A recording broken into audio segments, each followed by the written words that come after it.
China, which has taken the lead in electric vehicles, is now branching out into electric cargo ships. Tapping into its strengths in shipbuilding and battery technology, it's pushing ahead with the development and deployment of electric freighters. 전기차 분야에서 앞서 있는 중국이 이번에는 전기 화물선 시장에 뛰어들고 있습니다. 조선 기술과 배터리 역량을 앞세워 전기 화물선 개발과 보급에 속도를 내는 모습입니다.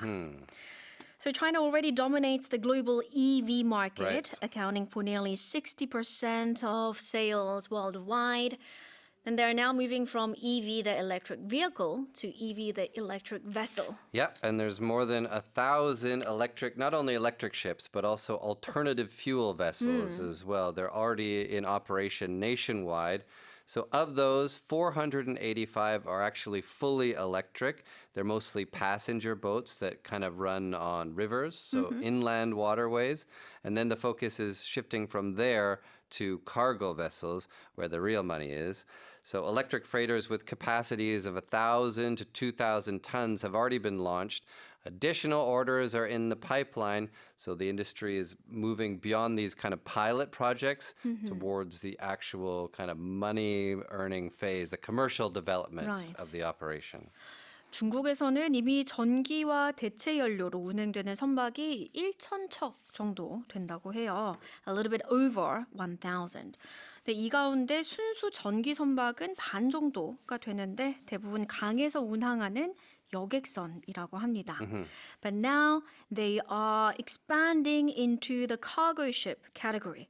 최근에는 화물선으로 이 전기 선박을 확대 중이라고 합니다. And they're expanding overseas as well, aren't they? Yep, battery giant CATL is actually co-developing electric barges with another overseas shipping company, and they're planning to ship those out and use them on routes in Vietnam. So they're focusing now on those inland waterways, rivers mostly for now because it's calmer, it's a little easier to navigate, a little less unpredictable than the ocean. But China has set a goal of operating fully electric sea-going vessels within 3 years. So they are really trying to expand that EV leadership into the maritime industry. Okay. Now, one expression there was branch out. Which you can kind of imagine if you yeah. look at a tree. A tree has one big trunk, which is the main part, and then it branches out. Nice impression of a tree right now. I hope everybody on the YouTube enjoyed that. So this is the trunk and these are the branches. Right. So you keep your existing base, but then you're expanding into new areas. So the company branched out into electric vehicles, for For example. example. 영역을 확장하다, 새 분야로 진출하다, branch out인데 branch가 나무의 가지죠. 그러니까 나무 가지가 이제 옆으로 뻗듯이 영역을 확장하는 느낌입니다. You even got a tree trunk colored shirt on. I do. I have a very earthy tone today. Now let's talk about some vessel names. 배 종류 이름들 Okay. 한번 해볼까요? Because we had two. Freighters Yeah. and cargo ships. Right, which are kind of interchangeable. Those basically mean the same thing. They're ships that carry cargo, ships that carry stuff. Right. Then there's some more general terms. Basically, you can call any type of ship from the smallest to the largest, you can call it a vessel. 아하. 그러니까 vessel이 가장 상위 개념이에요. 선박이라는 뜻이고. Right. And then you have just a boat, which is a very, very general term also, but generally implies that it's a little bit smaller. Exactly.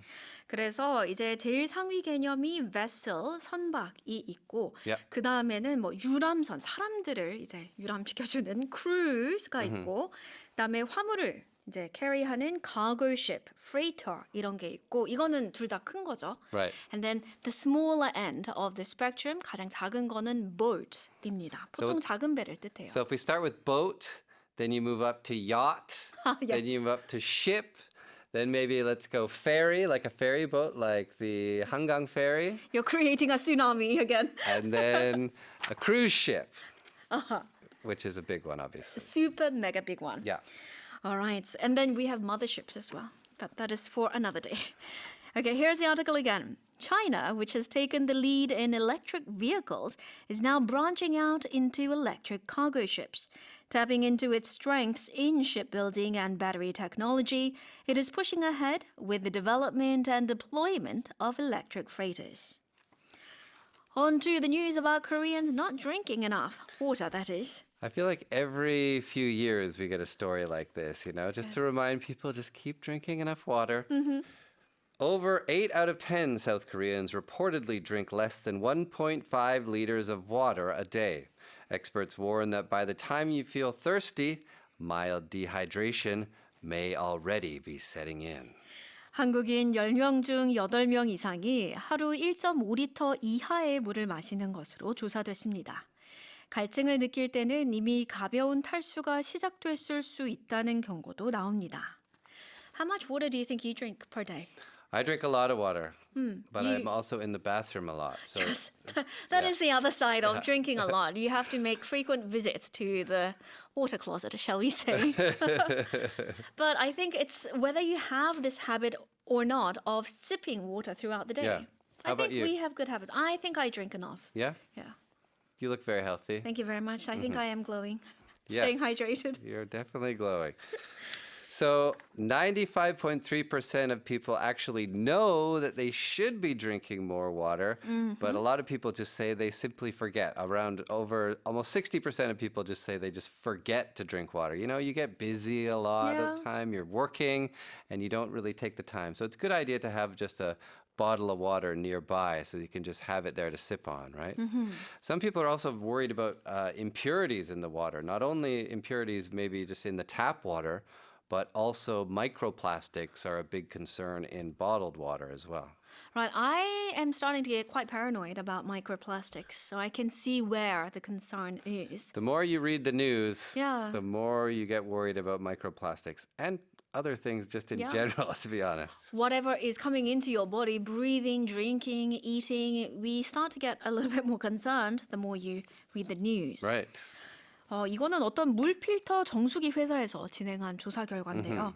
한국 성인 10명 중 8명 이상이 WHO 권장량 1.5리터, 최소 1.5리터에 못 미치는 양을 마시는 것으로 나타났습니다. 네.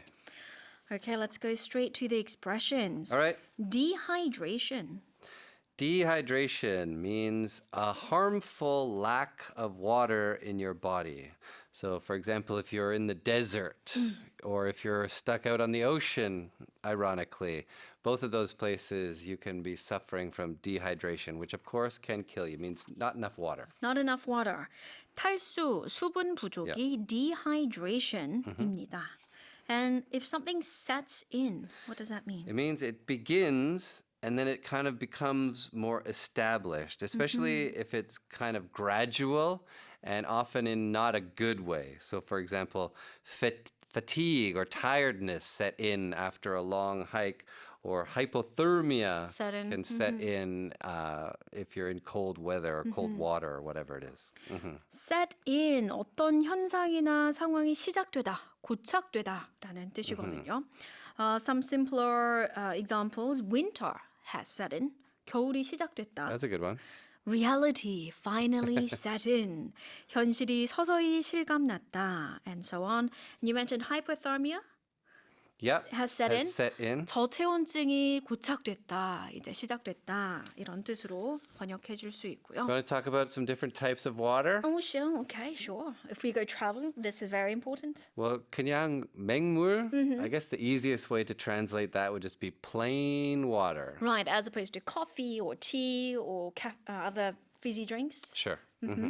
And then we have sparkling water. Sparkling water, tonic 탄산수, water, 그리고 그냥 수돗물은 tap water, tap water, yeah. and so on.